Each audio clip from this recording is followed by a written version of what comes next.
Beleza, galera, como é que vocês estão? Estão fazendo as atividades?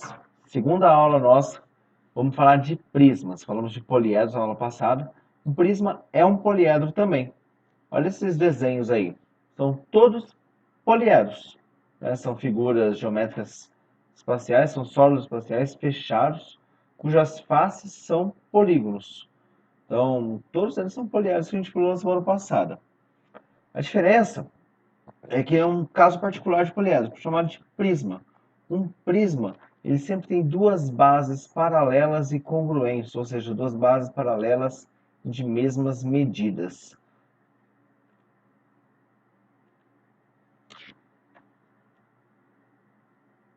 Prisma reto, prisma oblíquo. Qual a diferença entre eles? O prisma reto, as bases paralelas, a projeção ortogonal de uma das bases cai exatamente sobre a outra base. No prisma oblíquo, isso não acontece. Poderia dizer ainda que as arestas laterais do prisma reto formam 90 graus com a base, ou com o plano da base, e as arestas laterais do prisma oblíquo não formam. Alguns elementos importantes do prisma. Aqui um exemplo de um prisma qualquer. Peguei um prisma oblíquo, poderia ser reto, tanto faz. Essa de cima ou essa parte de baixo nós chamamos de base. Isso aqui é uma face lateral. Não precisam ser de mesma medida, as faces laterais. A aresta da base e a aresta lateral. A distância entre as bases é chamada de altura do prisma.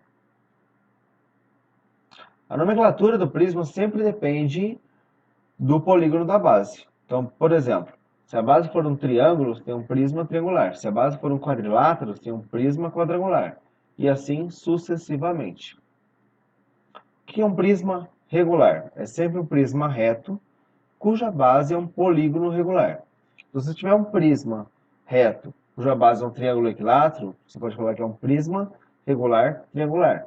Um prisma reto, cuja base é um quadrado, é um prisma regular quadrangular.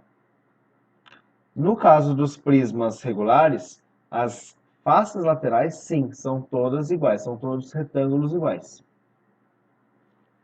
Quando você abre um prisma, você desmonta, por exemplo, aquela caixinha de Toblerone que estava no começo, você desmontar essa caixinha, você tem uma planificação de um prisma. Aqui, por exemplo, tem a planificação de um prisma de base hexagonal, um prisma hexagonal.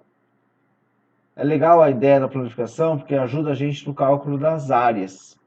A área da base é sempre a área do polígono da base. A área lateral é a soma das áreas das faces laterais, dos paralelogramos que formam as laterais.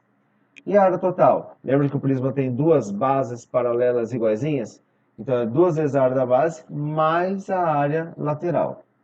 Nós temos dois casos particulares de prisma, que são o paralelepípedo e o cubo. A gente vai comentar melhor sobre esses caras na próxima aula. Continuem estudando, não parem, façam atividades e manda pra gente as dúvidas pelo WhatsApp. Beijo grande, tchau, tchau.